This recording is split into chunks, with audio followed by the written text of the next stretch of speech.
Oh, that's my life. Audition, audition, audition, get nothing. Yeah, very slay. Love that. Very slay. Love that experience for us. Here. It was off, you fook. Okay. You fook. Sorry I did anything. Thank you for your apology. We need to get headphone extenders because I really hate having to hold this with my toes. Yeah, it's gross because I can look down and you're twirling it in your toes. I am, and I'm just playing with it like it's in my hands. Nasty. Because I have ADHD, I think. Let me take a little swallow. Ooh. What? On a gay podcast, don't say that. Oh my God. Okay. I'm trying to eye clap. That's the only thing I get to do. That's my job. Wow, that's the only time I've ever heard that in our life. The only thing I get to do. I have to do everything. I mean, I did set up all of the equipment every single time anyways, but Actually, I did the camera and I put the lights in the correct position. I just want people to know that I do hooked up things. The headphones. Ooh, the headphones, you plugged them in. You go fuck yourself. You know, if I could, well, maybe I would. You didn't twist the... To. Oh, shit. You want to go do that? Yeah. It's the one thing you can do? Yeah, I'll do the one thing since I have to do everything else. Oh, God, you're going to make this really... You're in the middle of the You're couch. such a fat ass. juicy. You're funny, boy. Okay. Oh, Why's your foot there?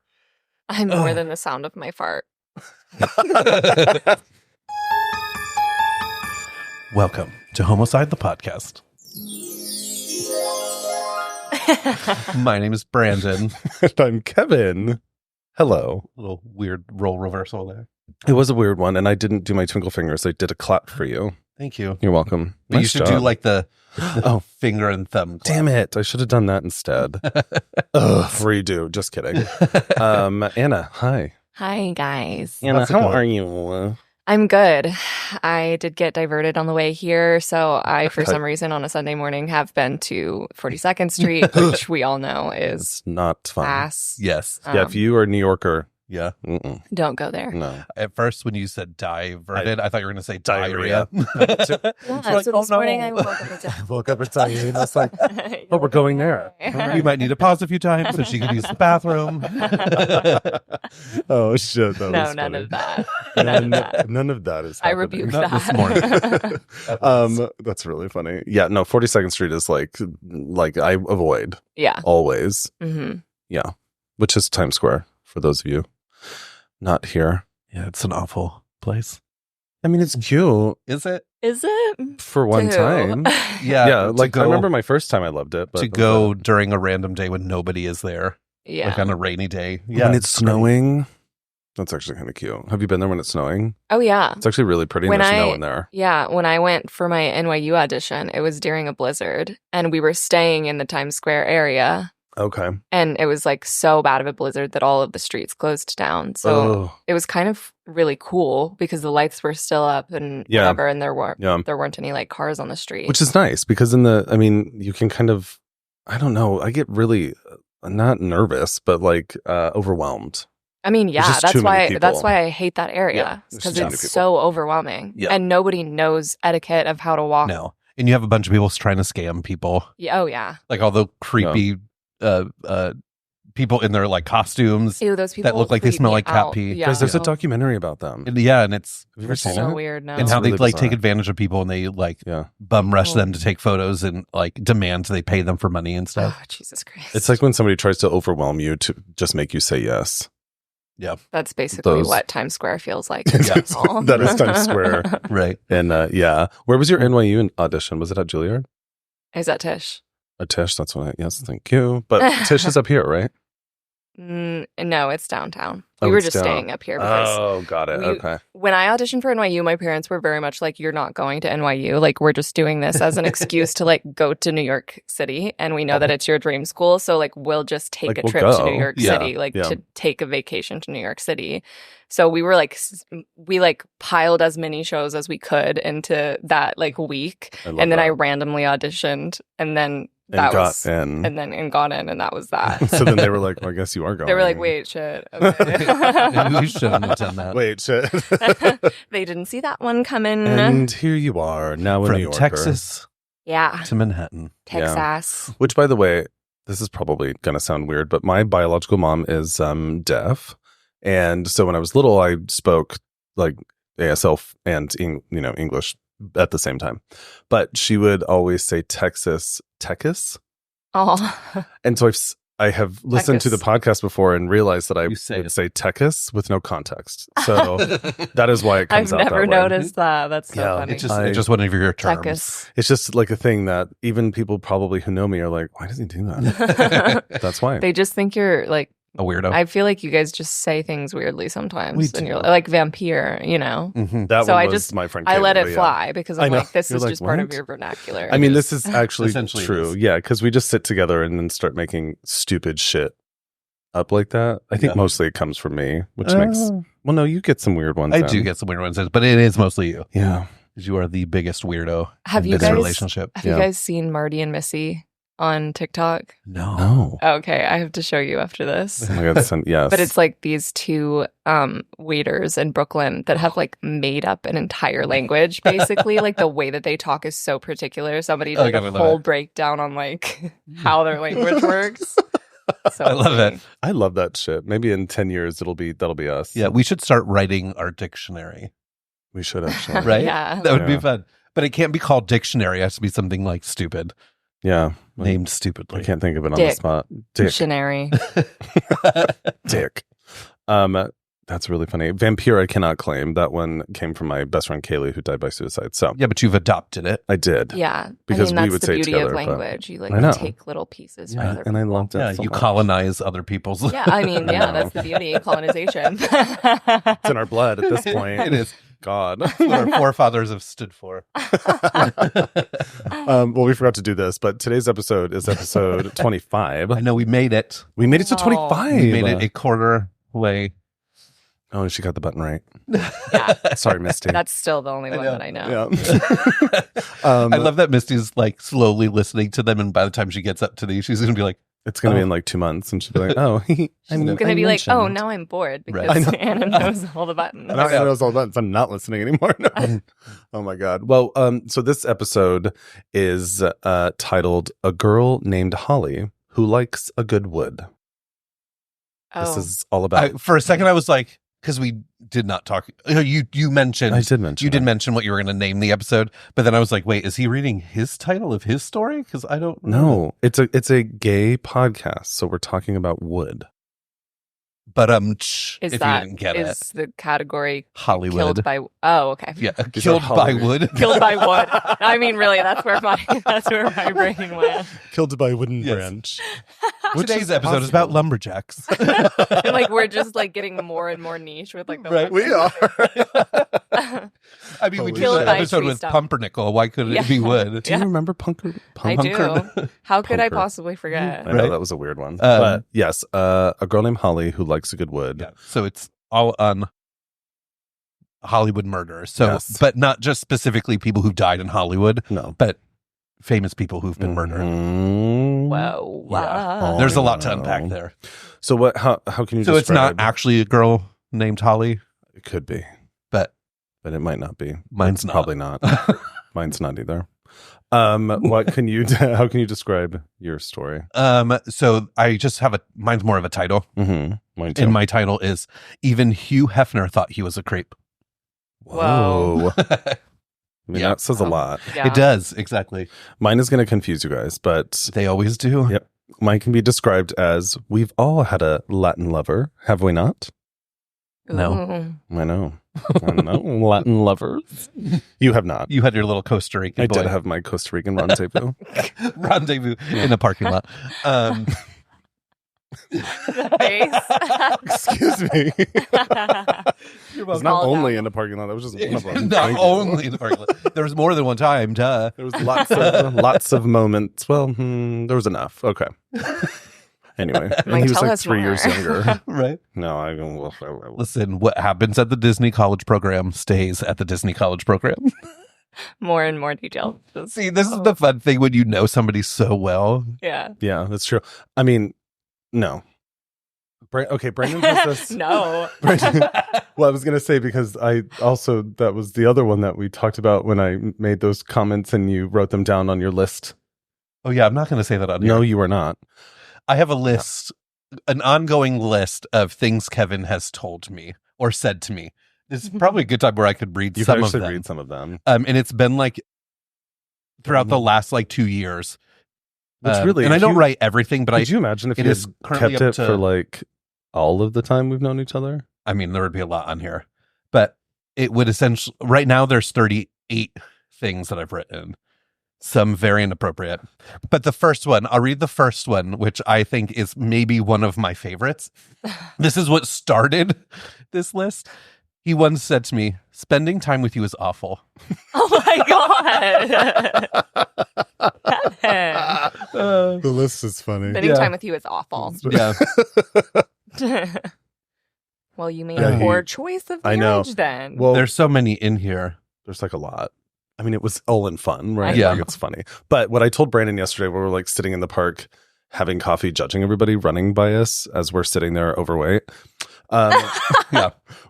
I started telling him that like I love comedy, but I have figured out that I am offensive in comedy and I don't know how to not be. So even in improv, the first thoughts that come into my mind are offensive. Okay, yeah. And I don't know how to regulate that. You know, that reminds me awful. of, you're not like this, but I'm not going to say, I don't even remember this guy's name. The guy in our first improv class who just would like say like the most like either mean or violent things that like he thought he was being funny, but he would just immediately jump to something just not even offensive, and like he was like saying like genuinely offensive things, but like he would just his first instinct would be like, "Oh well, I'm gonna kill you," and it would be like, "What the fuck?" Yeah, I do remember that, and I remember being like, "This is."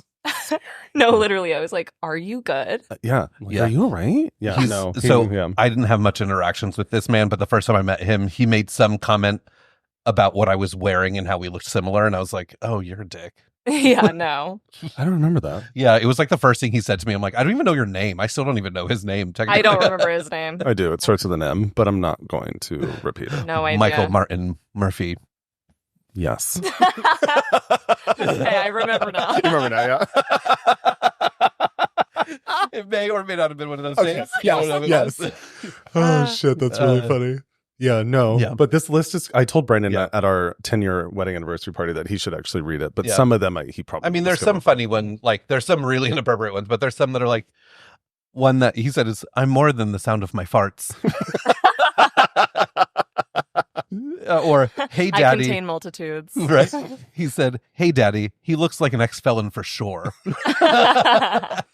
That's kind of hot. It is. Let's be honest. But then I took out like some names in here because I knew we would read these to people. So there's one in here that I don't know who he was talking about, but it's her name's, and then I put blank with the big forehead. Like he was just trying to describe someone. Wow. That's mean. Yeah.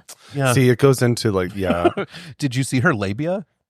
I don't see, some of them need context, but I love that I don't have the context. And some of it's funny without the context. That's one's weird. Did you see her? Or the one where you said, "I called you a fat fagoot," but with the actual FAG. That one was really funny. Yeah. Brianna, our niece, was with us on that one. That was really funny. On our recent trip from driving to Tampa to New York, because we drove up, we stopped at some gas station. It kind of, have you been to a Buc-ee's? Yeah. So it was essentially like a Buc-ee's, but like before Buc-ee's was around. So it was like a big store, but it was dead and gross inside. Ew. And Kevin, as I was passing him, because I was pumping gas, he went to the bathroom. We passed in between as he was going back to the car. I was going to the bathroom, and he said, "This place looks like Marjorie Taylor Greene would shop here." And it did. Yeah. So he's got some those fun moments. I know, because I'm like, damn it, I used to be so like funny, and then I started dialing it back because I'm like, I don't know how to not be offensive. Well, and then we joked. I'm like, what did I say? Like, can't we all just go back to thinking everything was funny and then secretly crying about it on our own? That was funny. That was yesterday in the park. It was yesterday in the park. God, after we addressed, which we'll tell you after this, and if we know you personally, you can reach out because it's pretty bad. But it was one that we were talking about. We'll tell you after. Just remind us. Okay. Sorry, It's pretty friends. bad. The audience That's a lot is of. like, what? Yeah, it's bad, but it's really funny, but also bad. Anyway, well, what's new with both of you? I know we just recorded, so there's not a lot, but anything that you guys would, any comments, questions, concerns? Did I tell you guys that I joined the climbing gym the last time we You talked? did. Yeah. That's like the only thing that That's the only thing I'm doing. I'm like, the well, only damn, thing. that was it. Yeah, and I don't. Yeah, no. Yeah, we don't. We just friends. We work. just recorded like 2 days ago with each other, so we Only don't so really much have can to- happen in 2 days. I know. I know, and not a lot happened actually, which is really great. I know. I love that for us. Oh, Well, we did decide to on Friday. One of our friends was going to go to a spa in Jersey, just right over on across the bridge, the George Washington Bridge. really beautiful spot. And he invited us because they have like day passes where you can go and use the thermal pools and the saunas and everything. And it was 3:00 on Friday, and we just said, "Fuck it." We didn't tell our team, and we just left and didn't look at our phones the rest of the day, Wow. which is something very not like us. Well, it's especially probably me. the- I'm very neurotic, and I look Yeah. at my email to make sure that it's gone. I'm the type that I can't have like a ton of like unread emails. Like I have to go through everything. But we were just like, screw it. Let's just go and relax. And it was actually really fun. No, it was great. That is, if you know, I mean, you know us, but if, especially at work, that we have never done that. Like, I don't think we've ever done that in the 7 years we've owned our company, ever. No, we've Like, not never once. have. Wow. So this time we were like, actually, I think we're in a little bit of a season of being like, just say yes. Did you ever see the movie with Jennifer Garner that's like, yes, something? Yes Day. Yes Day. Where she's giving the her one kids. Jenna, I don't remember who else is. I in it. remember else the is in one it? with that guy where he has to say yes to everything. Do you know what I'm talking about? no. I don't remember his name. We're probably thinking. Wait, they're the parents and they have to say yes to everything their kids want to do, right? Oh no, this Oh, one was shoot. just one guy. Oh, It's that guy who's like kind of lanky and weird looking. There's a lot of them. You're so right. I'm like that one. my mind went to Ashton Kutcher, which is, I'm thinking. I don't know why. I keep thinking of Jim Carrey. In Jim that- Carrey. Is it the one where he's like the lawyer? Maybe. It's Liar. been so he long couldn't since say I've seen yes, but like It's Liar Liar. yes, He couldn't lie. That's what Yeah. I'm thinking is Have you liar, ever seen liar, Liar, we can Liar? lie. it. I don't know. Oh my god, it's so good. It's not. He couldn't say yes. He didn't have to say yes to everything. He just couldn't lie. He couldn't lie. Yeah. Yeah. Wait, is it Jim Carrey? Now I have to look this up. Oh gee. But essentially, we've been just saying yes to things Yes. I love that. and not and Yeah. allowing ourselves our own work-life balance a little bit. I guess maybe I tiny mean, I bit. guess. But it was cool. It's called Sojo Spa Club. Yeah. And it was really clean for a place that has like beautiful. half Yes, Man. naked people. Oh, it's called Yes Man, which is Jim Carrey. Oh, So we are yeah. thinking of the so same we- movie. Well, no, that one's Same. it's same concept, but Oh. it's Yeah. different. Yeah, this one was Jennifer Garner and Liar Liar was like in the Somebody 90s. Yeah. Yeah, and he's like a lawyer and he has a son that he's treating like shit. Yeah. Like Yes, a lot man. of dads do. But That's good. But yeah, no, the Sojo Spa Club really, really, we are not influencers, so we're just saying it because we liked it. Yeah. I mean, But if you want to to sponsor us, if anybody happens to be listening, I'm just kidding. No, Yeah. they're probably not. But it was really clean, like for being in a place that's like, I don't like water parks and shit. Anything with half Yeah, naked people in that's water, gross. it can get really gross. But it was like spotless it clean. was really weird. And they do like massages and all these other treatments and stuff too. Our friend Stefan went and got a massage. She said it was amazing. And I don't love massages. I don't like being touched, actually, which is really interesting. But if I'm going to get a massage, Which is really interesting. it is. Because it is, right? No? You would think I do, because sometimes I'm like, hi. Like, I maybe. Oh, because you touch a Okay, shoulder. yeah. Somebody touched, I don't know. Anyway, I now don't remember what we were talking about. Your Oh. massage. Massage. Do you And like you massages? liked it or you didn't? I like massages. I don't like the massages I've had in Manhattan because they do it too hard. And then when I'm like, hey, can you let up? They're like, oh, yeah. And then they continue. I'm like, what? The pressure stays the same. You're Yeah. like, I'm bleeding internally right now. No, Could you literally. please fucking I feel stop? like I'm being beaten to a pulp. And You I'm like, have- I actually came here to relax, not to get beaten up. You have burst my spleen by Yeah, doing that thing. yeah. You're turning I'm not- violet. Right. I'm not actually coming to like long-term release, like Yeah. whatever. Yeah. I'm You're just like coming going to like for that feel nice and Yeah. relaxed Yeah. for an hour. for that moment. Well, I do like it hard. That sounds really weird too. But I do. But I also like when they massage your hip Uh-huh. or on your upper thigh. But every time I go, they do not go past like where my knee is. And I'm like, that's pretty Well, Whoa. we haven't gone to any places here yet. no. No. But we went to one in Vermont, which was dainty for sure. And we went to one in Georgia. There's this cute little winery in Georgia that we went to. And the guy came up to like your mid thigh and you're like, could you go up higher? And he didn't. And Well, I'm while the like- woman that was doing me was going right up to my like cheek like your too. cheek. Yeah. I'm like, I don't want you to touch my balls or ass. You don't need to finger me or anything weird like that. Just like massage normally. And Right. I just can't. Finger me. Kid. I don't. You don't need to finger me. I don't ever want to. You To don't be need to clear- massage my insides. Just Well, massage Next my time, hip. just say that. Just say, you don't have to finger me. Yeah. They're like, get up, please. And go. Sexual harassment. I just need you to rub out my hip. Ooh, rub out may not be the right. Maybe not. I don't Term know. either. We're just Yeah. making this worse. I don't know. Anyways. Anyway. Well, I guess that's what we talked about today. So this is why when people say your podcast is a mess, but it's great, it's because of this. This is why. We have no note. We typically never have notes going into this, what we're going to talk about. And today Not our- we're like, not let's our just figure it out. intros. Unless it's like we want to, like last time with Gypsy Rose, which felt a little forced. So really, we just need to not do that. Right. Well, Well, scabbing. yeah. Yeah, just scabbing. I love that you use that term. Yeah. And you're like is that a Well, That's now like it's kind of evolved into yapping. Oh. what are Like some a of these- dog? Oh. Yeah. There's a lot Do of new you terms. speak Japanese? Yeah. Wow. Wait, what are some other Gen Z terms that we're not aware of? Which are a lot, I'm sure. I don't know. My brain is blank. Oh. Well, now there's like the Gen Alpha terms coming out. Well, those are insane. They're weird, like skibbity. Skibbity toilet. Oh, something Ohio. Like, I don't know. I see people explaining Riz it to is people and I starting- still don't get it. Yeah, Riz is starting to come into Gen Z. Like it's making its way. It's Riz? Riz. I don't know what Riz is. What does that mean? It's like swag.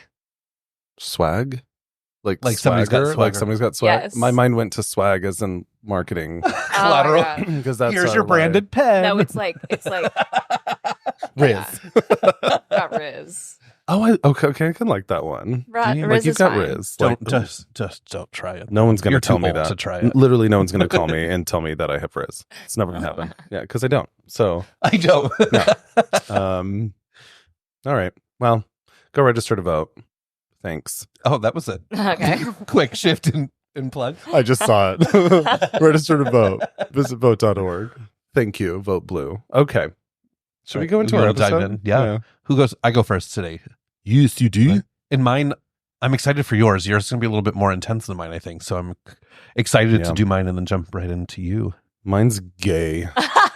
Into yours? Okay, Brandon, I go. Mean it? That, okay. Wait, I missed it. I said that we could jump right into you, but I meant to say Ew. yours. no. Just wait until I leave. Anna's like, Yeah. we're like, in your apartment. please- This is awkward. And we're clean boys, and I'm not there. So no, thank you. Yeah, you need to. If you have booty. What? That's I was not gonna- the time to go silent. I was gonna say if you if have you- booty. If you have booty sex, but that felt weird, right? Isn't that weird? I mean, just what are you trying to say? If Let's you're, just get through if this you're sentence, gay and you Just keep have going. and you do please. butt When two stuff- men love each other. no, if you do butt stuff, you have to clean it. Yeah. So if you don't, gross. yeah. Thank you. Yeah. This Educational is a moment. PSA. Yes. This was an To education. your gay men, if you have dirty butts, don't have sex. or you'll get giardia, Oh, well. Oh God. at least in Yeah. your mouth, like our Ugh. friends in Provincetown. You know what happens. Go back to episode 24 for more on that. That was rough. If you're just tuning in, Yeah. thank you. Welcome. Yeah, that's Don't forget to rate and subscribe. yes.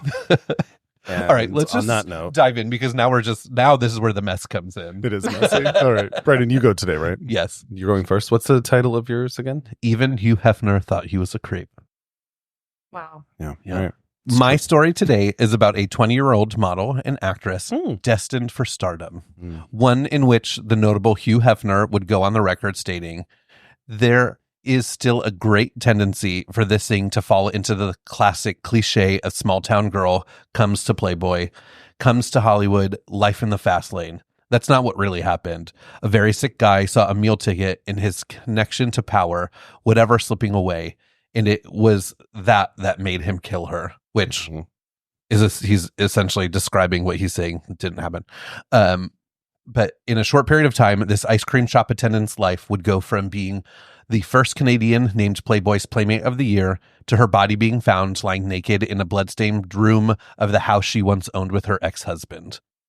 My story today is on the murder of Dorothy Stratten. Dorothy. Right? I wrote that a little bit different. Remember You actually did. I'm going to write it different. Dun, dun, dun. Dun, dun, Okay, dun. so who was Dorothy? So born February 28th, 1960 in Vancouver, British Columbia, Canada, Dorothy Ruth Stratten, or better known as her stage name, Dorothy Stratten, came from a pretty normal family. Dorothy Ruth. You told me to stop and I didn't. Yeah, you didn't. Stratten. Stratten. Stratten. That sounds like a Saint Olaf. Yeah. Well, name. Her parents, Simon and Nellie, were immigrants from the Netherlands, which makes sense for the name. Oh, Houston Boozen. And they had 3 children in total. Boozin'. Houston Boozen Bozenberger. Yeah, I don't know. Okay. Yep. Anyways, that was random.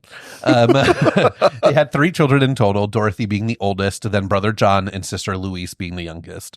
When Dorothy turned 18, she exuded the allure of Marilyn Monroe and dreamed of stardom. Despite her part-time job at a local Dairy Queen and attending Centennial High School in, I don't even know how to say that. Coquitlam? Coquitlam. Sorry if you live there, I can't pronounce it. I just said Coquitlam. But I don't know if that's correct. It's correct. Okay, that's correct. I actually don't know. I'm not sure. So she had no idea that her life was about to undergo a dramatic transformation, all because of one customer dropping in for some soft serve ice cream. Wow. The customer being 26-year-old Paul Snyder, also known at the time as the Jewish pimp. Oh. Yeah. So, and I'll get into that. Oh, so great.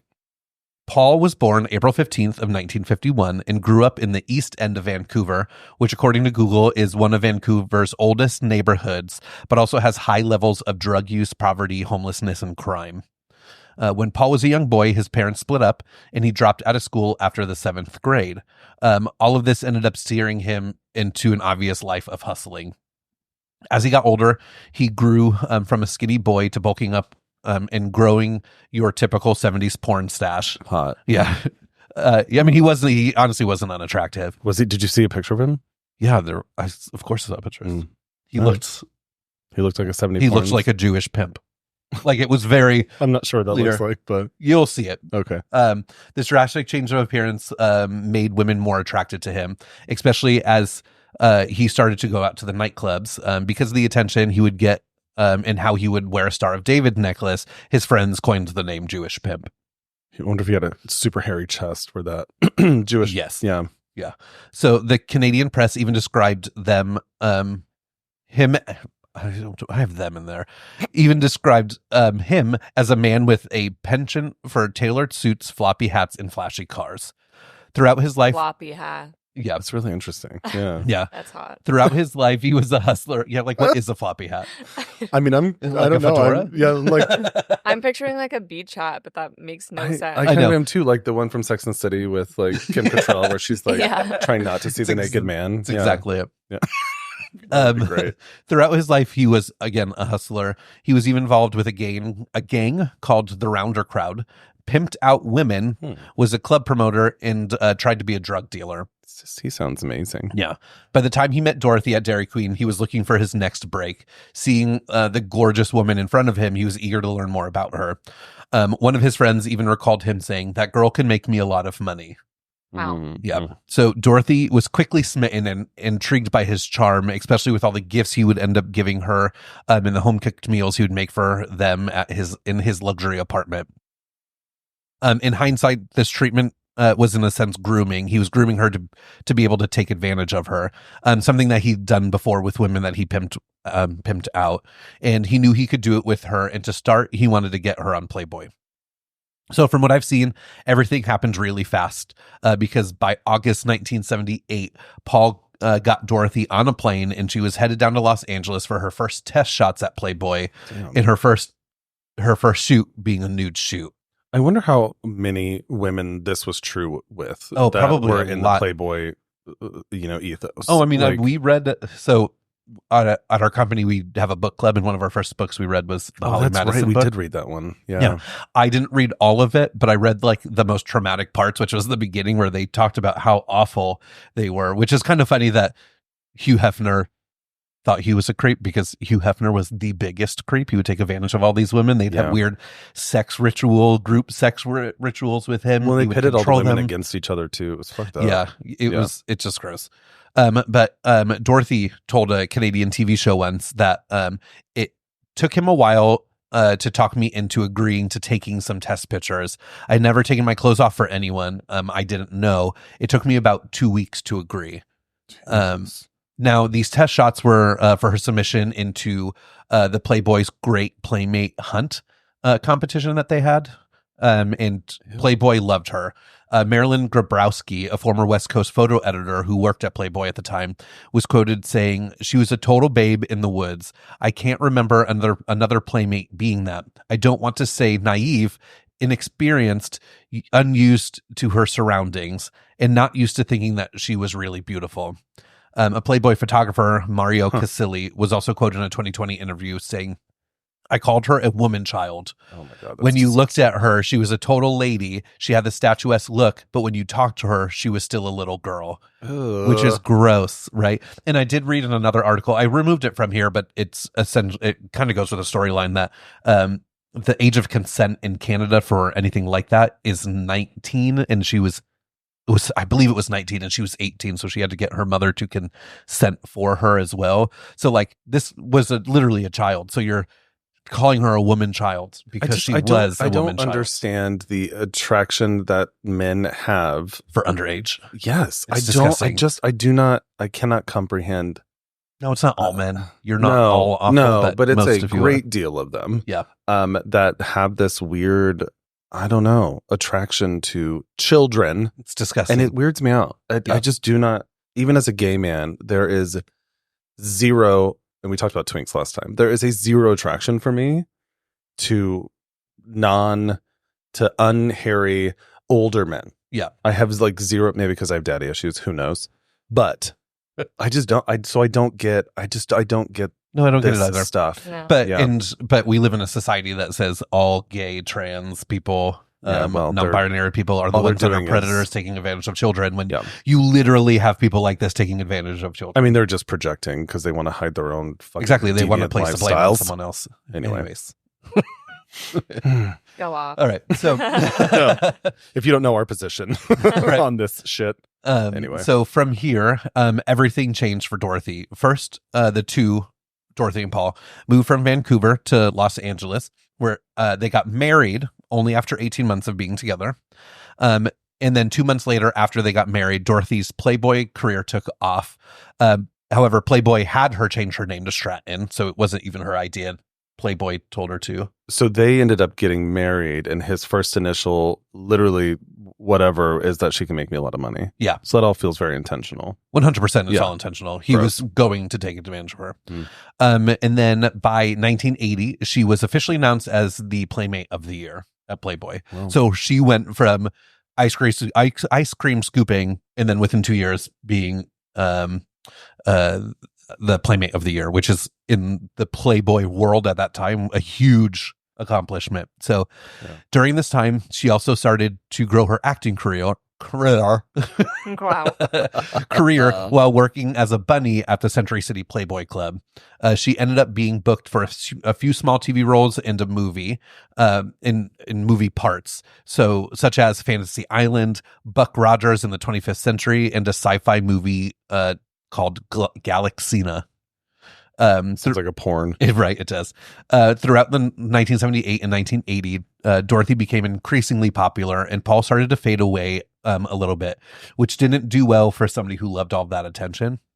So Playboy also set up Dorothy with a professional manager and a money manager, leaving Paul out of any monetary gain, which again, he did not like. So because Paul was obviously a sleazeball, he also undoubtedly started cheating on her. A couple of articles I read had a quote from another Playmate of the Year, Gina Kyo. I saw Knuff.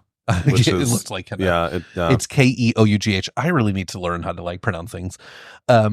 So she said he would be in the grotto. So the grotto being in the Playboy mansion, trying to make out with other girls, and you have the most beautiful girl at the mansion. So she's basically saying that she would see him cheating on his beautiful girlfriend or wife at that time.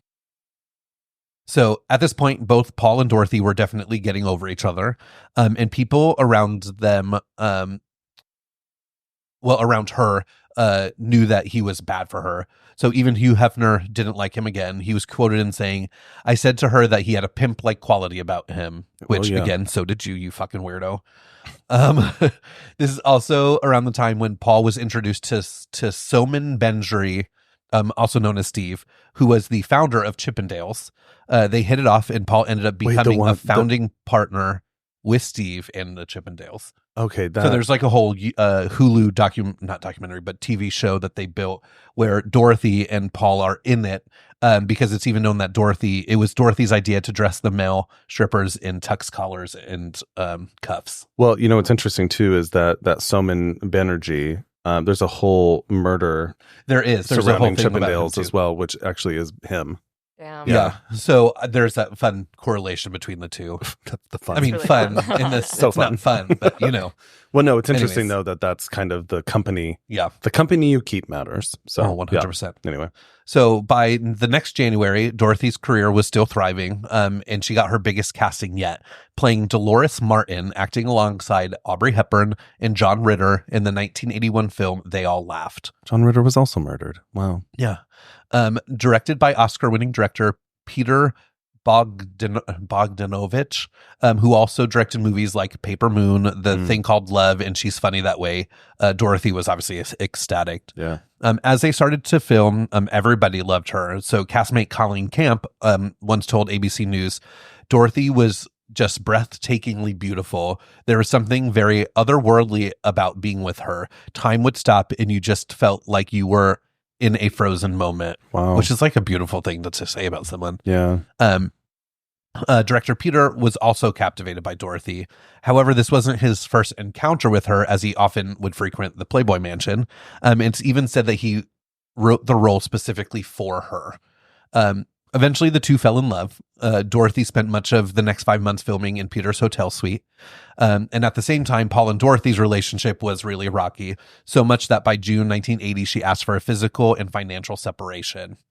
But the whole time, Paul knew something was up with Dorothy and Peter. He even hired a private detective, Mark Goldstein, to follow Dorothy even after the separation. So what's crazy is that it was fine that he was able to cheat, right? But God forbid she goes. And, for sure. But he also was looking at her for financial gain. He didn't have a green card. He was living off of her. Yeah, she was a like, monetary there was all asset. of these things that his life depended on having her, but then he treated her like garbage. So I just don't get men. So real. Yeah. So I have, however, knowing that he had a cash flow issues now that Dorothy was not around, he had to look for his next meal ticket, which was a teenage grocery store clerk named Patty Lorman. Another child. Yep. In hopes of making her the next Playmate. Patty eventually went on record and made a note of how Paul was at the time. And he said, Paul was distraught. He was sad. He was like, gosh, she didn't even tell me she loved me or kiss me. There were times when he would talk to me and he would start crying. He would sit on the couch and play his guitar, and he had wrote songs to Dorothy. So like he was sad, but yeah, no, he was obsessed. He was obsessed. It was also at this time when Paul was looking around to purchase a gun and allegedly borrowed a .38 revolver from a friend. And on the night of July 31st, it's alleged that Paul went into the home of Paul and Dorothy and hid in the shadows with the intent of shooting anyone he saw. After a few hours, he grew impatient and left. Soon after, Paul's friend asked for his gun back, and Paul needed to find a new one.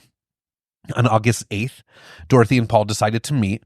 Paul hoped for reconciliation because he wanted to get back with her, but Dorothy had other plans, telling Paul that she was in love with Peter, which only angered Paul, and especially to hear her say that she just wanted a divorce at that time. Mm-hmm. So on August 9th, Peter headed to a local gun store. Unfortunately, since Paul was not a U.S. citizen, he couldn't purchase Peter one. or Paul? Paul. See, I told you this yesterday. Do you remember me saying I went through my whole thing and then realized that I changed their names? I had to go back and change Paul to Peter and Peter to Paul. Okay, so Paul headed to a local gun store. Of course, they had to be like P names too. Yeah. Unfortunately, they're like basically the same name. 100%, yeah. So Paul was not a U.S. citizen, and they would not sell him anything. So looking into the classifieds, he found somebody selling a 12-gauge shotgun, and he jumped at the purchase. So still going through divorce proceedings, Dorothy wanted to make sure that she took care of Paul in their settlement because she didn't know that he was doing weird things. He's like, I'm going to kill you. Yep. Being that he helped her get into Hollywood, she felt like she owed it to him because she obviously sounded like a decent human being. According to a friend and actress, Roseanne Caton Walden, she felt that this whole blossoming, this whole new world that came to her because of Paul. So on August 14th, 1980, Dorothy went back to the home that the couple once shared, now home to Paul, Patty, and their housemate, Stephen Kushner, to negotiate their divorce, despite the fact that both Peter and Hugh Hefner told her not to go that day. Yeah. So Patty, knowing that Dorothy would be in around 11:45 a.m., decided to head out for the day and did not come back till that evening. Stephen, on the other hand, had spent the night at his girlfriend's house and was out all day and did not come back until later that evening. So by the time he got home, he assumed Dorothy and Paul were still meeting, as he saw Dorothy's car still in the driveway and her purse was on the stairs, open on the stairs inside the home. As he made his way inside, he saw Patty, and they waited for the other two to come out because they noticed that Paul's bedroom door was shut. So they turned on the TV and hung out in the living room. After a few hours have passed, the two got increasingly confused as to what was going on because it was roughly around 12:30 a.m. of the next morning and they hadn't seen or heard any of them. I did see a note that there was even somebody heard the phone ringing inside the room and nobody picked up. So they were like, well, this is weird. So they headed to Paul's room, walking up to the closed door. Neither of them, again, heard anything. After they knocked and there was no answer, Stephen decided to open up the bedroom door. And neither of them were ready to see what was behind. So first, they saw Paul laying naked on the ground, and trigger warning, missing half of his head. Shotgun. Dorothy was farther back in the room with obvious gunshot wounds to her face. Poor thing. So Patty was quoted in a 2020 video saying it looked like it was a horror movie, a staged horror movie, like mannequins and fake blood.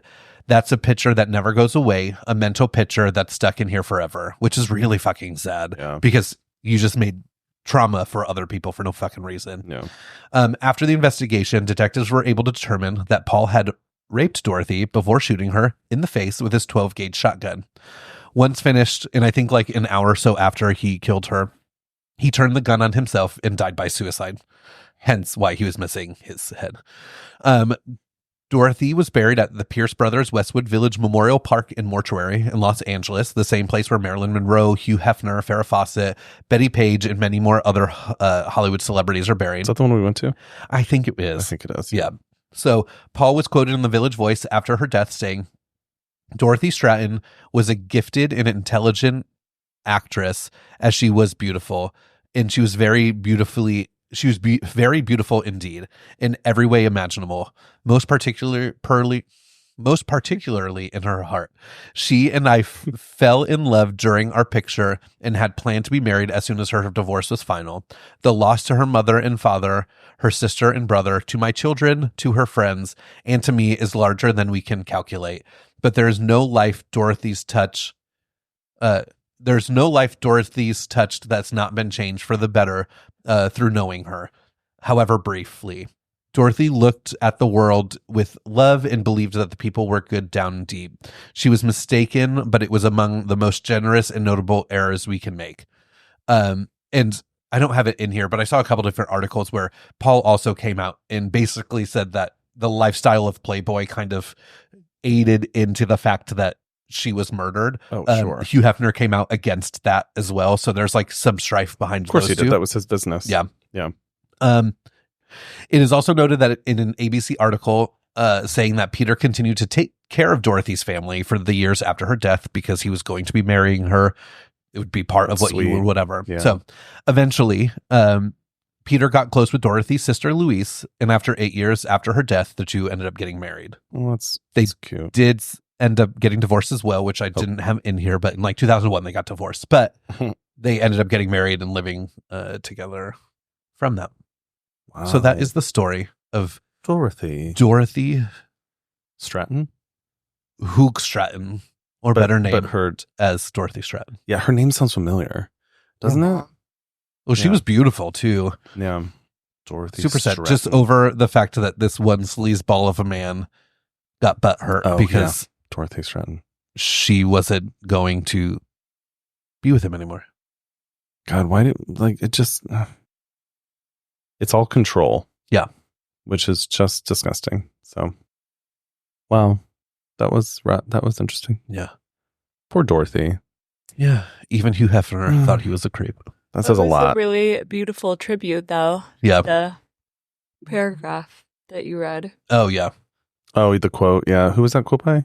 Peter, the director. Oh, Peter. Yeah, in the Village Voice. Oh, and I put Paul was quoted. See, I fucked up. But I think you said Peter. Did I say Peter? I think you said Peter, right? Because that was all from Peter. That quote was from Peter, the Village Voice one, where No, Paul was. I don't think Paul said. Paul didn't have half his face, so no, he wouldn't have done that. Just like, don't do the first part. Just do the last half. Yeah, just kill yourself. Done.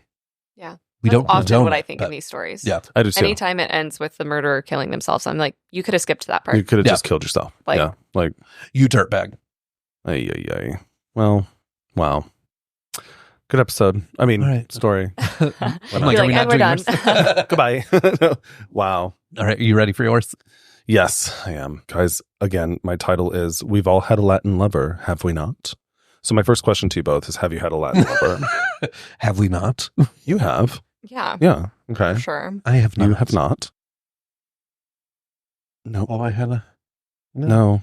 I mean, that one person in Key West might have been Latin. Yeah, I think he But was. it was not a lover. No, he was not to love. He just loved on your. Okay. My parents watched this. Yep. Anyway. Okay. So, yes. My stories are a lot more PC than yours, though. I think your whole family understands that at this point. That who I am is I'm not innocent. PC. I'm I'm just a baby. I'm just a baby. Wait, do the mean one now. Because she's like, I'm just a baby. Then she's like, I'm just a baby. Oh, that's terrifying. I don't know if I've heard that. Yes, that's the second part of it. And then the mom's like, Terrified. He has not seen that. All right. Anyway. No. Okay. Picture it. We're taking the Golden Girls route here. Sicily. No. 1954. So picture it. Wednesday, October 30th, 1968. Okay. Are we picturing it? Picturing it. The number one song at the time was Hey Jude by the Beatles. Oh, The most popular movie was Commandos, which was directed by Armando Crispino. Jackie Kennedy married Estado Onassis on the island of Scorpios, I don't know, just 5 years after JFK's assassination, which is quite some time. Yeah. After your partner is murdered, right? There's a lot of lead into this episode. Just wait. And Context. the Nobel Prize for Chemistry was awarded to Lars Onsager. Ooh, Lars. Mhm. Lars. I love Lars Oh, Onsager. he's my Mhm. favorite. It reminds me of that movie, Lars, the Netflix, the Eurovision, Oh. Lars. What a Yeah. All right. So it was a new and exciting era in Hollywood. Hollywood was actually now referred to as the New Hollywood. And it was actually just 38 years post the silent film era. Did either of you take any film history classes in art school? Yes, I did. And it was in a very dark room in the early morning hours. And I fell asleep every single episode. I still passed. That But, makes sense. I mean, when you're watching silent black and white Yeah. films in the dark. I did it too. No, I know. And I didn't. I don't fall know how asleep. you didn't fall asleep. It was I so. loved them. I actually don't think that I took a film history class, which is insane. It was interesting from what I remember from being in the class. It was I interesting. loved my film history class. I did at SVA here in New York, and it was in a theater too. It was great. I don't know about your art school. My art school, I had to take like a stupid amount of art history classes. Yes, I did. You did one of them for me. I think I might have done 2 of them for you. No, it was just one. Maybe that's why. Because your writing style I couldn't deal with, so I had to take over again. Brandon did help me with some schooling. The same writing style I use for all of my episodes here that are amazing. Yeah. Why am I holding the microphone too? I'm literally sitting here like this. You're taking control. Yeah. It's my house. I just want it in my mouth. Oh, okay. I don't know how that would be. I need that in my That's mouth. very- No! All right, so New Hollywood. So 38 years post the silent film era. And Hollywood was beaming with incredible stars like John Wayne, Doris Day, Elizabeth Taylor, Cary Grant, Rock Hudson, Jack Lemmon, Paul Newman, Julie Andrews, Sean Connery, and Elvis. And clearly more. Guys, how old is Julie Andrews? She's quite. Is she going to be with us for much longer? She is. I think she's going to be like a Betty White. I mean, I think she's in her 80s. No. she's old, but I feel like she's not too old. She's 88. She's 88. That's actually, yeah, She's that's up so there. old. Yeah. I mean, she's old. She's so beautiful. I hope she lives forever. I love her. I hope she lives into her The 100s hills are alive. with Julie Andrews Yes. at this time. So suffice to say, Hollywood was where you went to be somebody at this time. If you want to be somebody. If you If you want wanna to go go somewhere, Sorry. you better wake up and go to Hollywood. Yeah. Um, Pay attention. And but don't get murdered. as the streets of Hollywood glitzed and glammed, a 69-year-old actor known as the Latin Lover of Hollywood, who lived just outside of West Hollywood in his Laurel Canyon home, invited 2 hustlers into his home for what he thought would be an exciting gay sexual encounter. It's always the hustlers. Unfortunately, he wouldn't live through the night Oh, because those hustlers were assholes. they didn't love him. No. So this is the story of Ramón Navarro. He was a Ramon. Mexican actor who in 1917 began his career in American silent films, quickly becoming a leading man and one of the top actors in the 1920s and early 1930s films. With all of his fame and wealth, none of that would save the 69-year-old from spending his last hours being tortured and ultimately murdered. Oh my gosh. Jesus Christ. That is going to be a fucked up story, isn't it? I know it. And that creative writing was genius. It was. Thank you. It was beautiful. Thank you. He's some like, of that's the end of my story. And that's it. That's it. He was Good luck. murdered. Great. Some of my sources were Wikipedia, the LA Times, GoldenGlobes.com. What? I thought you were about to say Golden Girls. I should have. IMDb, Walk of Fame, TCN.com, Out.com, and HotCorn.com. Hot corn. What? I think Is that reputable? it matched. Move over, CNN. Hot corn's coming. Shut the fuck up. That was funny. That made my head hurt. This is my research project featuring hot corn. You can imagine how my high school papers went. Your citations. Yeah. Where did you get this? I don't Corn. know. Actually, we Duh. didn't use the internet. We didn't use the internet for research papers. The internet wasn't around in my day. We only had like 2 computers in our library with Yeah. internet, and we could not use them as sources. I remember our English teacher being like, Oh. "You cannot Those are use not the internet." reputable sources. I remember that too, yeah. Yeah, so we had to You get only had the to use the encyclopedia. encyclopedias Yeah. or newspaper. Britannica. By my time, we clippings, could use the internet, but we were not allowed to use Wikipedia. Oh, well, that Yeah. makes sense because I'm so sweaty. I mean, Wikipedia's not the most reliable, but it's really good to It's a good starting review. point. It's a It good is a starting and point. then you go to Yeah. you can go to the 'Cause sources that's- the Yes. Wikipedia sites Yes. too. Because that's what I tend to do. I'll look at Wikipedia to see what Yeah. are the stories, Yeah. and then I'll go and look at the articles. I, do, I find all the articles, which is like a string of 10, and then I start going through each of them, and then I'll jump around Mhm. and like confirm Jump some around. stuff. I know. Okay, let me dive into my list here. So I want to talk about Ramón Navarro, which I love his name. Ugh. So he was born Jose Ramon Gil Samaniego in Durango, Mexico, on February 6th of 1899. Right? 1899. Oh my goodness. That So sounds- his parents were, why did you either- say it like that? 1899. Oh my goodness, because that's a long time ago. it is. He was born in the 1800s. How many people do you know now that were born in the 1800s? None, no because one. they're dead. They're dead. Right? I mean, maybe somewhere. Where's the country where people live like really long? Like, is it China, Japan? Like some of the Here. There's a oldest couple living of like people. centenarian. Yeah, like Yeah. or like in their 120s or some shit. I don't know. If I'm not operating well, I'd rather be dead. If I'm not operating well? What does No, that if even- I'm like bound to a bed and can't live much. Yeah. Right? Okay, anyway. Okay. His parents were That was a weird turn of events. Okay. Okay. okay. Okay, so his parents were Lenore or Eleanor. I couldn't find which one was correct. And Dr. Mariano in Samaniego. Sequerios. They just have really long names in Mexico, by the way. Yeah. So his dad, Dr. Mariano, was a prosperous dentist. So they actually had acquired quite a bit of wealth in Mexico. Ramon was the oldest of 13 children, although 4 of his siblings actually died in childhood, which is really sad. Damn. But like it was the early 1900s. So in 1913, his whole family immigrated to the U.S. As part of the wave of Mexican refugees that were escaping the Mexican Revolution. If you don't know about the Mexican Revolution, you should take a history class. Period. And also, I don't know. Okay, so speak for yourself. Thanks. It's like, I don't remember learning about that in history. I don't actually. U.S. history doesn't care about any other About any country. The other problem countries. is there's Yeah. too many revolutions. There's a lot of We revolutions. We can't know them all. We can't possibly. I know. So, anyway, his family settled in L.A., where Ramon could pass actually for white. So that's when once they were in L.A., he tried to break into the show business. So he actually has two second cousins that are actresses as well, pretty big at the time, Dolores Del Rio and Andrea Palma, who, if you look both of them up, you're like, oh yeah, like they're big actresses in the black and white era. So he was a ballet dancer, a piano teacher, and for a while he held a job as a singing waiter, which I'm not going to lie, I dreamt about that for a minute. Being a singing waiter. Oh, All 3 of God. those. Me too. Yeah. I dreamt about the singing waiter thing the Mhm. first time that I went to Ellen Stardust Diner.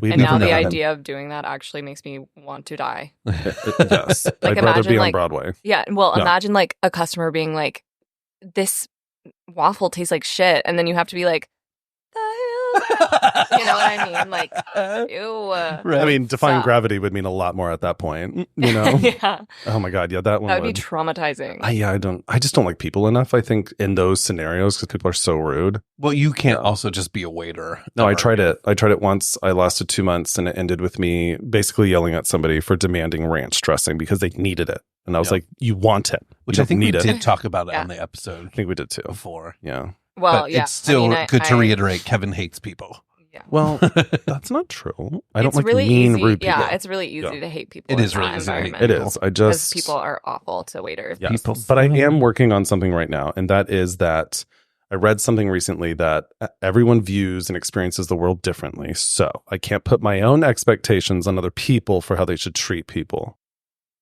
Yes. So Are if you I hold the talking door about open, empathy? I'm trying. You just found this out that people are different. It's like us walking down the road and this woman in her clunky ass shoes. And I was the first one to be like, what's happening? This is weird. This is weird. I tried. It was a whole 2 blocks and I held it in. And then my bad thoughts took over. Your bad So- thoughts. Yep. Okay, so now we're back. Ramon. He eventually became a film extra in 1917. So he kept working as an extra for the next 5 years until 1922 when he was cast as a Rupert in Rex Ingram's silent film The Prisoner of Zenda, which I did watch in my film history class. Oh, that's fun. Yeah. Do you remember it? No, I only remember his face Oh. because he was cute. Yeah. So after that, he actually signed a contract with MGM, known as Metro Pictures Corporation at the time, which they obviously changed their name. Wait, what was it? MGM. Yeah. It was Metro Pictures Corporation Oh, initially before they changed, to MGM. Yeah. which stands for something else, but I didn't put it in here. So that's that. Ingram told Ramon at the time that he should change his name from what it was, which he was using Ramon Samaniego, to Ramon Navarro. So he did. So he went on to work with Ingram for his next 4 films, which is actually when he became kind of this, bigger actor. So by 1923, he was then cast in Scaramucci, which would be his first major successful role. And he was like, I think that was the role that he was making like $10,000 a week for it at that time, which 1923, That's amazing. Remember what happened in 1920s? No? What? Well, this is the Roaring A lot yeah, it's the happens Roaring in the 20s. Yeah, because of the collapse of, right? What happened in the 20s? Wasn't Prohibition? Prohibition, no. It wasn't. Was That it was Prohibition? No. What was the Dust Bowl? No, not the Dust Bowl. The Spanish. We're taking all of this out. No, what was the where everyone was like The Great Depression. Thank you. But that was in the 30s, I right? thought, shit. You had the Roaring 20s. And Roaring then 20s was the after I the guess Great somebody. Depression. I think the person No. who's reading all of this needs the history lesson. No, the Great Depression. Oh, I'm not denying the Great that. Depression definitely happened. in the 1929 through 1939. 30s. Yeah. Okay. So it was So you rearing had up. you had the I Roaring had 20s where some it of was it like right. I think Prohibition was happening in the 20s, Yeah. and people were like going to like speakeasies and like kind of going around the law and partying a lot, especially once Prohibition. Yeah, 1920 to 1933. So that was right in Prohibition. Oh, was then. right. Price. That's the one that he was making 10 grand a week, which is crazy at that time. Yeah. Gross. It was all about Christ. Gross. But he was in some skimpy ass outfits. So, Rudolph Valentino, who was big prior to that, he died in 1926, which again is why Ingram and his wife started positioning him and promoting him as the new Valentino. And so that was in 1926. So after that, Ramon became the screen's leading Latin actor at the time. So Latin lover. So his revealing costumes in the film, the one where he played Ben-Hur, caused a sensation, quite a sensation. And as such, he was elevated into the Hollywood elite at that time. So like basically from extra work to this leading man, Latin lover in the industry. So by 1927, he ended up co-starring with Norma Shearer in The Student Prince in Old Heidelberg. And in 1930, he starred in his first speaking role, because the 1930s is when it went out from silent film to audio. So that was his first role called in the movie called The Flesh. In this, he sang and danced the tango. Oh, fun. Yeah. So he continued to appear in musicals, but his popularity began to slip, as it does in Hollywood as you age. So in 1931, he starred with Greta Garbo in the successful film Mata Hari. After this, his career really did begin to fade quickly. And by 1935, he actually left MGM and appeared on Broadway in a show that quickly flopped. So unfortunately, his contract with MGM, because him leaving was because his contract had expired, and MGM was like, yeah, we're not renewing it. Damn. Which sucks. So he ended up appearing in other films later in his career, but mostly as cameos. But he was awarded a Hollywood star on the Hollywood Walk of Fame in 1960. So with his popularity dwindling, unfortunately, Ramon fell into alcoholism due in part to his lifelong struggle with his homosexuality. Oh, that's sad. And also his upbringing as a Roman Catholic. Yeah. Same old tired story, That right? shit'll get It happens a lot. Yeah, unfortunately. So, he actually ended up losing his driver's license because of the number of DUIs he had gotten. And he actually got 2 DUIs within 2 days of each other in 1960. Damn. Oh my gosh. I know. So the same year he's getting a star on the Hollywood Walk of Fame, he's getting 2 DUIs and losing his driver's Oh, license. brother. I know. So Ramon kept his sexuality very much a secret and was uncomfortable talking about it even with those he knew. So at the time, homosexuality, like in Hollywood, like it was known, right? Like people didn't, Yeah. it was just there. Well, I mean, even today, it's not like it's the. Yeah. So, but the best obviously things would still be impacted because it was the 1960s. Like this is before Stonewall. This is, yeah. So, he had a secret relationship with journalist and publicist Herbert Howe, and adventurer Richard Halliburton. What's an adventurer? I was like an adventurer. They just go on a lot of adventures. That's weird. I know. Yeah, sounds like. It's about having the title of adventurer. Travels a lot. Yeah. Like, I don't know. So, despite his dwindling career, Ramon was actually pretty financially secure. but he lived as a recluse for the rest of his life, which is kind of sad. Damn. Which I'm sure his homosexuality probably had a lot to do with that, as well as aging in Hollywood. Oh, for sure. So he was pretty small, though. He was 5'6". And as he aged, he ended up getting advanced emphysema and arthritis. And at the time of his death, he only weighed 198 pounds. What is emphysema? Emphysema is like a lung. It's like it's a breathing. Yeah, I think it's like a bad cough thing. Emphysema. Emphysema is a lung disease that results from damage to the walls of the alveoli in your lungs, which are I know that's the sacs in your lungs. That Ew, don't say sacs. I don't like the word sacs. I don't either. I'm like, you take that back. Yeah, could you not say that again? The next time either of you are doing anything, sexual, Anna, this would be you. I mean, not that we don't, but it would be weird. You should say, "Can I touch your sack?" And see what the guy Oh says. my God. Ew. He throws up immediately. You're like, what? Why are you saying that? All right, Ramon would actually frequently use escort services, which makes sense at the time with being, really kind of closeted. So obviously he would hire a lot of hustlers and sex workers. So let's dive into the murders. So October 21st of 1968, 17-year-old Tommy Ferguson arrived in Los Angeles after escaping from a reform school in Illinois. He was actually sent there for beating up an older man and robbing him. Oh. So he went to L.A. Because his grandmother actually sent him there for a fresh start after all of this, after he ran away. And she told him, please stay with your 22-year-old brother, Paul, and his wife, Mari. So he went. So October 29th of 1968, I'm doing some intros into the killers, although I'm not telling you their history because I don't need to.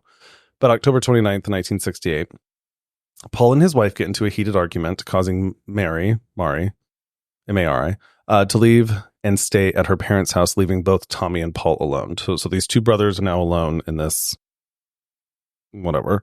Paul was actually a hustler and would often be hired to do gay sex, to Hollywood people. And so he was recently fired from something, so they needed money. So Tommy had no job, whatever. Mari left. So they were like, we need some money. So one of the brothers, they actually both blame each other at this point, or then. Somebody called up Victor Nichols, who was a real estate developer with ties to the hustling world. And they called him because they were like, who can we go and, fuck and get money, basically. So Victor actually says, hey, there's this old actor, Ramon Navarro, who supposedly has a lot of money. I'll give you his phone number. But then at the same time, somehow they heard a rumor that Ramon had money hidden in his home somewhere. So the brothers were like, let's get in touch with him. So Victor gave them the phone number, and they spoke to Ramon on the phone, and Ramon was like, yeah, come on up, because he lived in the canyon. So the brothers knew that they were going to meet a homosexual for drinks, with the understanding that one of them would have to have sex with him in general, these two brothers. So October 30th, 1968, the day after. Ramon had a secretary. His name was Edward Weber. And he's somebody who would help him write his memoirs that he was writing at the time. But also he was the one who would set up and pay the escorts that would come and sleep with Ramon. But October 30th was actually one of his days off. So Ramon had set this one up on his own. However, Edward happened to stop at the liquor store that was by Ramon's house, where he had just placed a delivery order for cigarettes. So his secretary, Edward, offered to take them up and drop them off for Ramon. Although he was a little bit like, why does Ramon have that? Because he doesn't smoke. So Edward ended up going up to his house around 5:30, and Ramon appeared at the door in a dressing gown and was really surprised to see him there.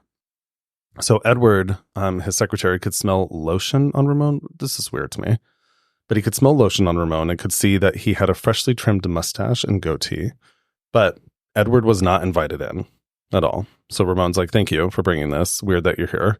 And he would later testify that he had a feeling that he had guests in the house, which is why he wasn't invited in, as he normally would be. So both brothers, Paul and Tommy, earlier in the day, hitchhiked from where they were in Gardenia to West Hollywood to one of Paul's friends' homes, who he knew would drive him, as he had in the past driven him to some of the clients that he would go and have sex with.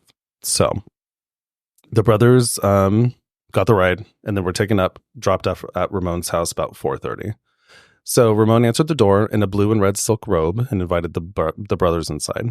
They began drinking, and Ramon read Paul's palm and told him that he had a long lifeline. At the same time, that is when the secretary showed up, gave him the smokes, left. So then they kind of hung out. So Ramon taught Paul a song that he had composed on the piano, and eventually Ramon served them chicken gizzards. Ew. Which sounds disgusting, but apparently he made them chicken gizzards. And that's technically when he had ordered the cigarettes from the liquor store. Is that an aphrodisiac? Chicken livers? I don't know. I don't eat weird shit like that. No, you don't. Ramon then had a conversation with Paul, telling him that he had Hollywood qualities and that he would call his friend, who was a press agent, and suggest a meeting, which he ended up doing. And so that would actually is the last time that anyone heard from Ramon at the time. So the night ended up being clouded by lots of alcohol, and both brothers have differing accounts as they blame each other for the murder. Oh, well, that's great. So since the brothers thought, based on rumors, that Ramon kept a large sum of money hidden in the house, things turned south. And once in the bedroom, whether before or after some sort of sexual content or engagement, because both were naked, one of the brothers, Paul, who was the one that was naked in the room with Ramon, demanded the $5,000 that was rumored to be hidden in the house. But Ramon was like, "There's no money. I don't hide money anywhere."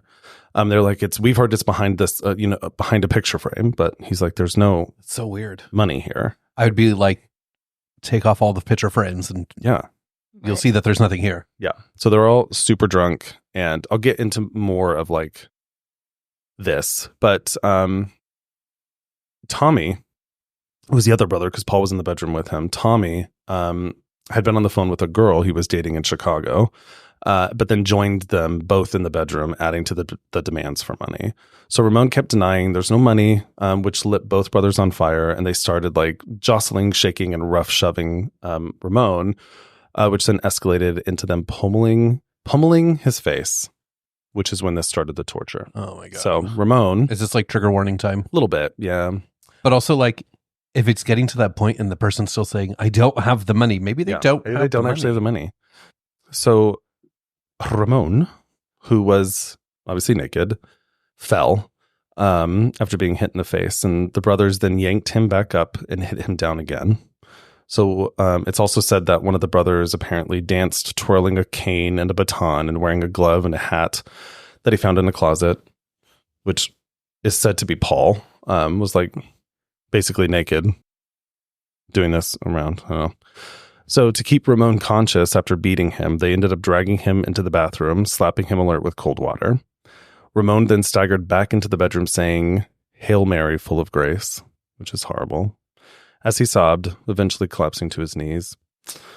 So the brothers then took turns hitting Ramon in the genitals God. and on his head with the same cane that he was dancing around with Paul. So they then bound him with an electrical cord and struck him again and again, 22 blows in total. Oh my gosh. So Tommy then ended up going up to Ramon, scratching his face and neck to make it seem like a woman did the crime, and then tossed his mangled body onto the bed, leaving him to die. So they ended up writing on a mirror in the bedroom, "Us girls are better than faggots." Wow. So that they could try to lead investigators to assume that it was a woman that attacked him because he was gay. Yeah. Okay.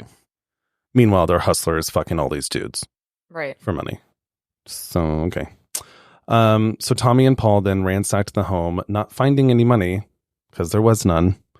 And then they left Ramon and his home and then walked to Victor Nichols' apartment. Remember, Victor is who got them in touch with Ramon for the hustling. And they told Victor that they had killed Ramon. And Victor, being like, I don't want any part of this shit, gave them $8 for a cab to get them out of his house. So then they left. Why? That's when you call the police. Right. And also, if you're trying to throw off the scent by being like, "Oh, it was a woman that did this," why are you going and telling anyone that was not Yeah. part of it? Thank you. Like, hey, just to let you know, we did just murder this guy. These men are fucking stupid. I mean, like, and that's it was so stupid. Yeah. Well, and it's obviously an illegal type of business that they were running Right. with hustling, especially with being gay was very, very illegal then. And so, but I also think it's really interesting that they scratched him up, Right. thinking that a woman would just be scratching some. I mean, you know, and then writing on that, and they spelled faggots wrong, by the way, Of course. Fagits. So, Faggots, like Cheez-Its. yeah, like I love that your mind went right to Idiot. Jesus. Like, Jesus. Jesus, I know I could have been the only one. probably That's not. listening. Probably not. Because you guys didn't. Yeah. Also, I just said Jesus, but I accidentally said Jesus. And did you know that there are macaroni shaped Jesus called Jesus? Or Jesus? Okay, so no, what's back- that? Macaroni backstory. shaped Jesus. So backstory, Yeah. we have a friend, Katie Ray. She has her own podcast, Not a Great Whisperer. You should check it out. She used to work with us, and we at one time joked around about making, because she comes from a very Catholic Yep. household and stuff too, making macaroni that's macaroni and cheeses and having them be shaped as Jesus. Jesus's. But then we looked it up and it already It existed. already exists. Yeah. I know. You know, that brings up Glee, the grilled cheeses. Oh, yes, oh, it I does. forgot about that. Yeah, Oh, I used to love that show. big classic. Yeah. I just watched a montage of like Glee Did you really? funny moments the other day. That was a great show. Why it's top of All right, October 31st. So the day after Ramon, Edward, his assistant, secretary, whatever, came to work like he usually would, and got there around 8:30 a.m. When he walked in the house was in a clear state of disorder. Like chairs were overturned. There were a pair of glasses that were crushed in the living room carpet. There were liquor bottles everywhere in the house. And so Edward ended up being like, okay, search the home. And at first he didn't actually see anything. Like he even walked into the bedroom and the curtains were closed. It was pretty dark. And so he's like, okay. So as he usually would, he opened up the curtains. And that is when he saw Ramon, who was naked, lying on his back. So he like walked right by him. Did you notice? Yeah. So he saw Ramon naked on the bed, lying on his back with his face severely beaten. And so he then saw on the mirror, written in brown makeup pencils, what they used. Again, us girls are better than faggots. So he also saw the name Larry written in ink on the blue bedsheet next to Ramon's body. He also could see scratches carved into Ramon's neck. And then so Edward immediately called the police, and within minutes, investigators and reporters had arrived. So what's interesting is that one newspaper photographer actually stumbled upon a pile of bloody clothes, which was like a jacket, undershirt, a t-shirt, and 2 pairs of underwear in the ivy bed on the other side of the big iron fence that surrounded the property. So obviously Ramon was dead. So the preliminary coroner's report issued on that same day, which I guess is something that they do.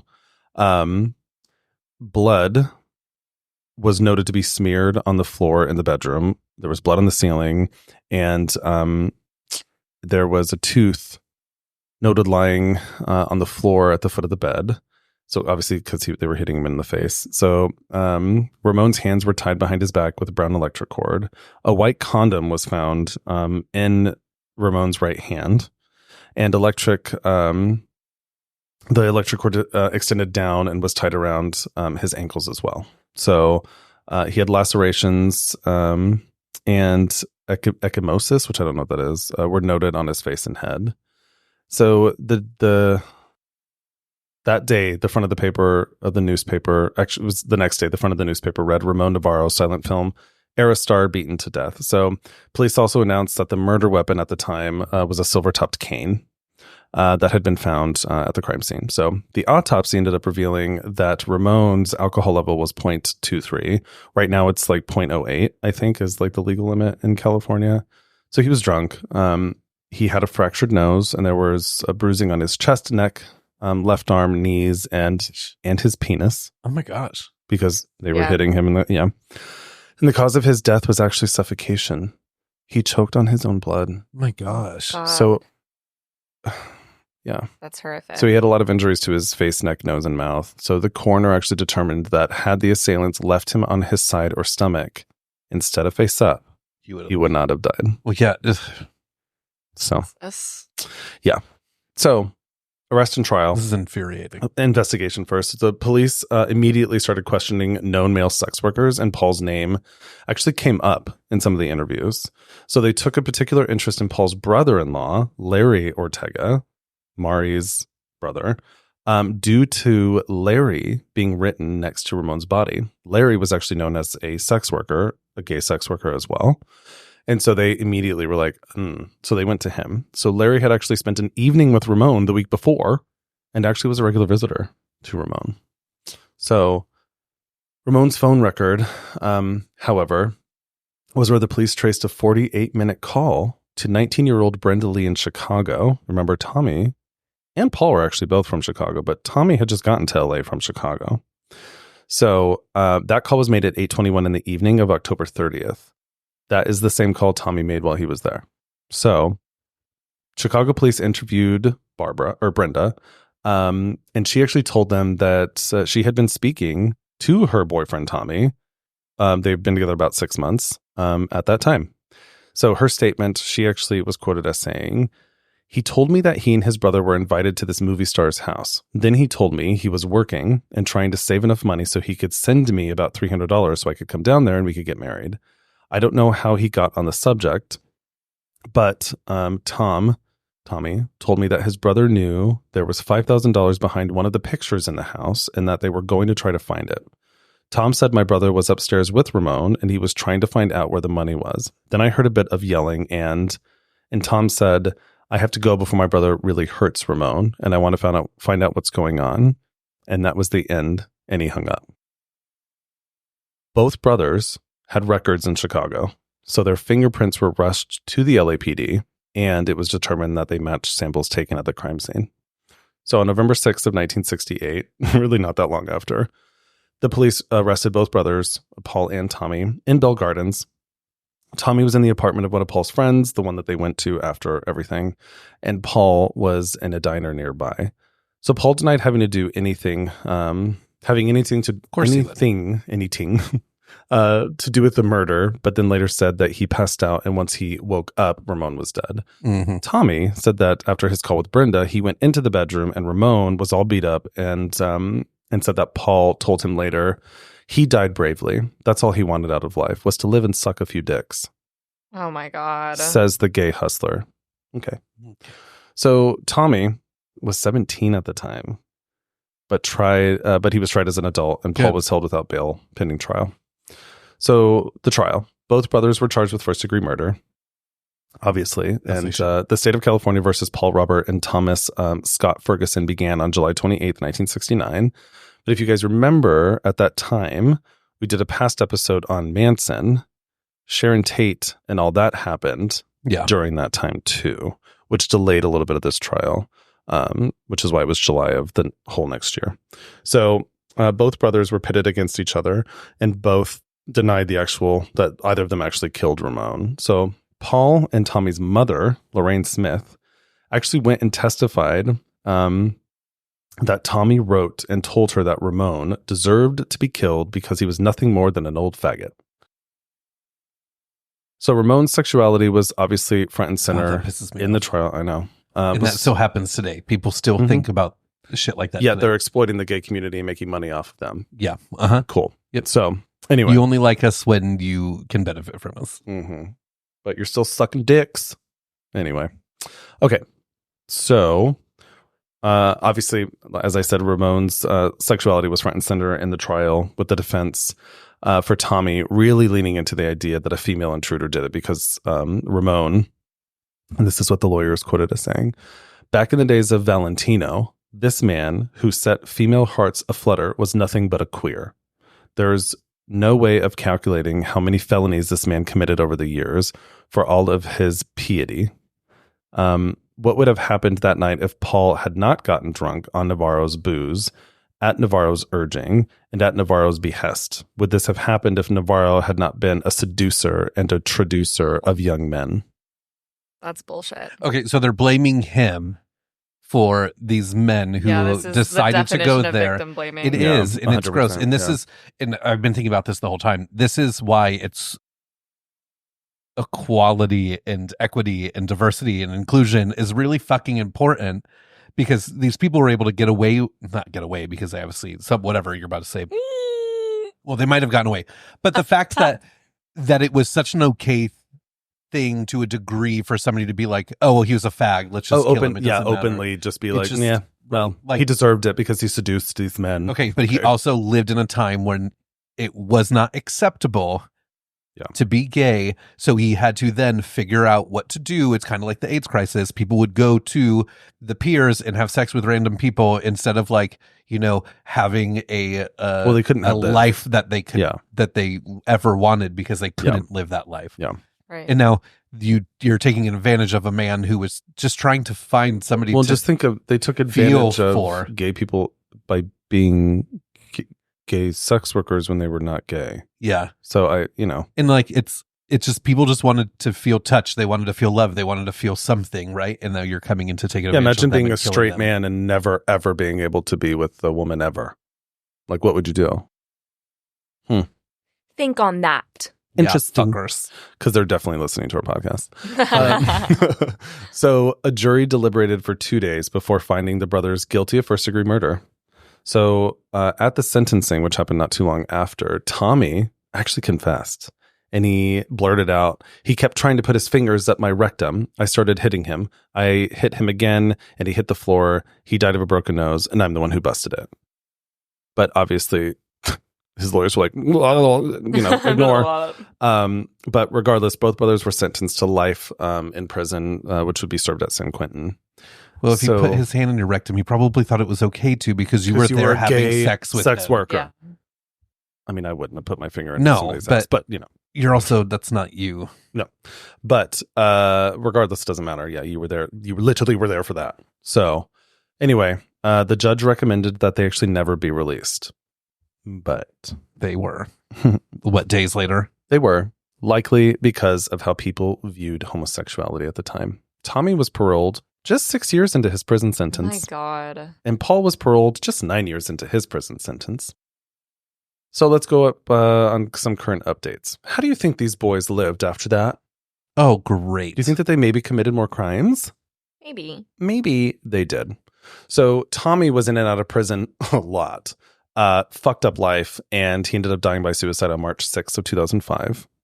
But Paul, he was the one that got out 9 years later, actually got married and had a son, and for some time was a successful entrepreneur. Oh my God. Yeah. Ew. But as most criminals, he got right back into it after some time, and he is now serving a 60-year sentence for a 1989 rape and sodomy charge.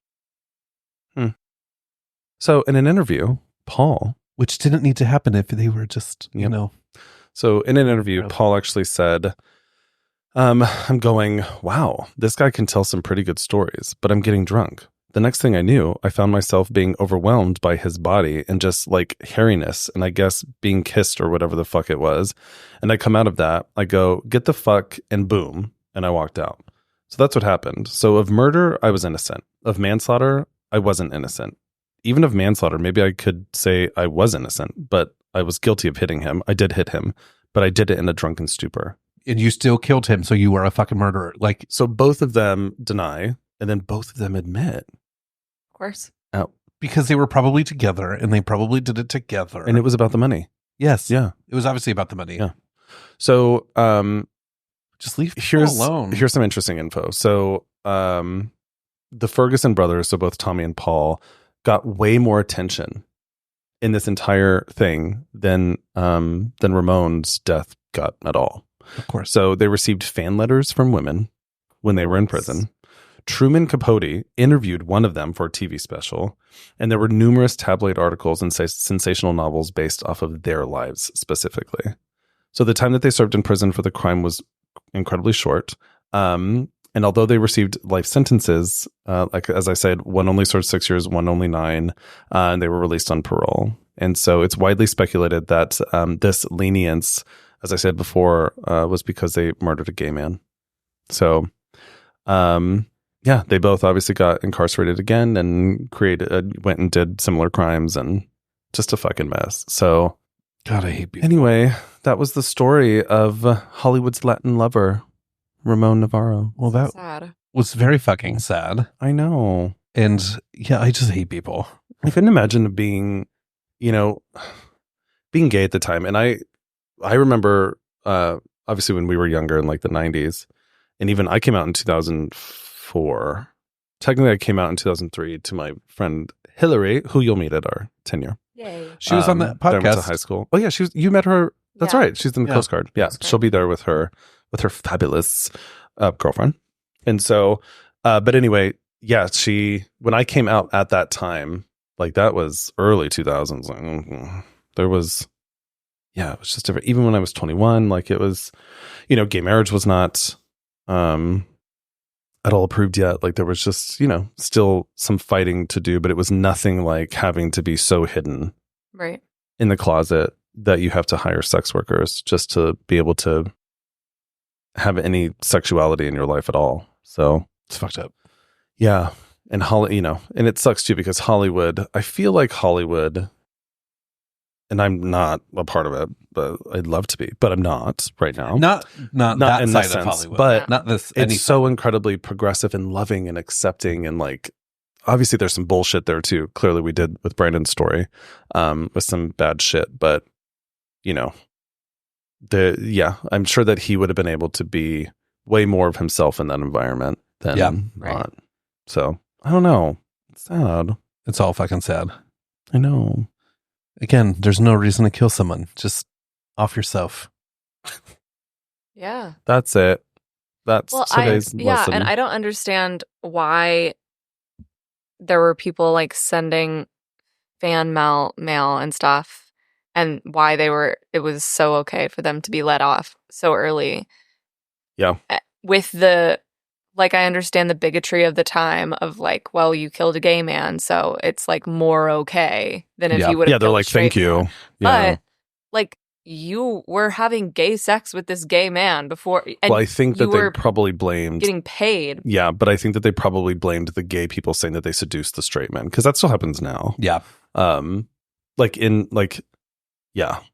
I've had experiences with a straight friend who allowed a gay friend to whatever, and they were going to blow up their life, and I was the one that stopped it. Because you're like, you decided I'm to like, do you that. let him suck your dick. Right. So Yeah. yeah, so it's like that. It's it just turns into that the gay man, and I'm sure gay men do seduce some straight men, but like for the most part, no, thank you.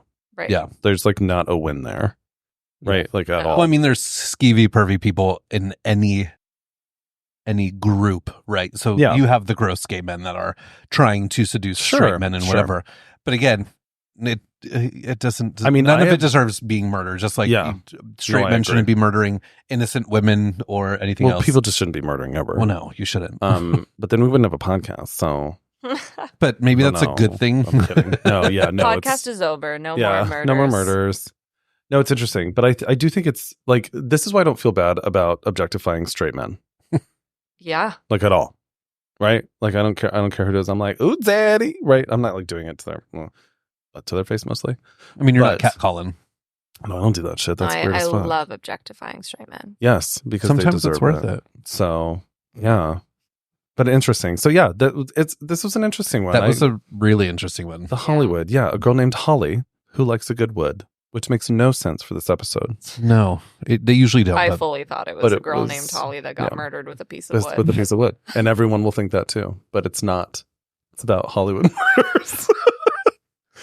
I don't know why I come up with these fucking titles because they're dumb. But, no one does. No one understands. But my it. title, we've all had a Latin lover, have we not? That kind of is something. Yeah, Yeah. it was a good one. So anyway, Well, two fucked up stories. all wrapped in one episode about Holly and her wood. So Yeah.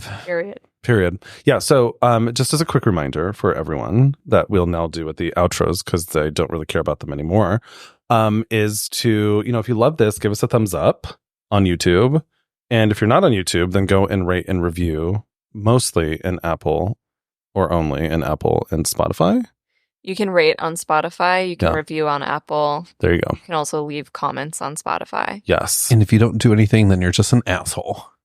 If you're just listening silently, then you're a freak.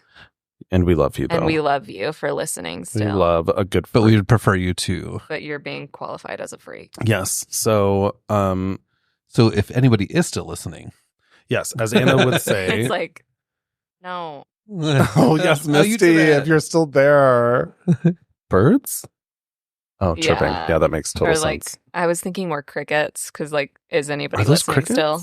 Yeah, No. probably not. They're not crickets. Yeah, they're literally like we've signed off. We're They're like, I've moved on with my We're day. listening The murder is over. to ourselves. Yeah, there's no more murder, so we're moving on. But go do all those things because that really does help us for sure. And Thank you. what do we do? Slap asses and lick toes? I don't and remember. slap my ass like a drum. Oh, slap my ass And lick toes. like a drum. I think that just should be like the sign off. I agree. should. And slap my ass like a drum. And slap my ass like a drum. And what was the toe one? Wait, Oh, we should, I hit the mic. wait, That was 3, aggressive. 2, 1. We should say it all at the same time. 3, 2, 1. And slap my ass like a drum. That was Bye. pretty good for the first time doing it. Yeah. I know. Well, then we didn't say bye. I Bye. did. That but is you guys bye. didn't. That is Oh. fine. Oh, so that's just how we say bye now. What You- was the toe one though from last week? Was it If you licking don't toes? if you don't leave a review, I'm going to sneak into your window and eat your toes. Oh, eat. I thought we were gonna. I don't want to lick. No, I'm gonna eat. I don't all want of to it. eat either. excuse me. All of it's gross. But all right. So shall we do this again? Sure. Uno, dos, tres. Slap Slap my my ass ass like like a a drum. drum. I fucked it up. You fucked it up. Goodbye. Okay, goodbye. Thank you all.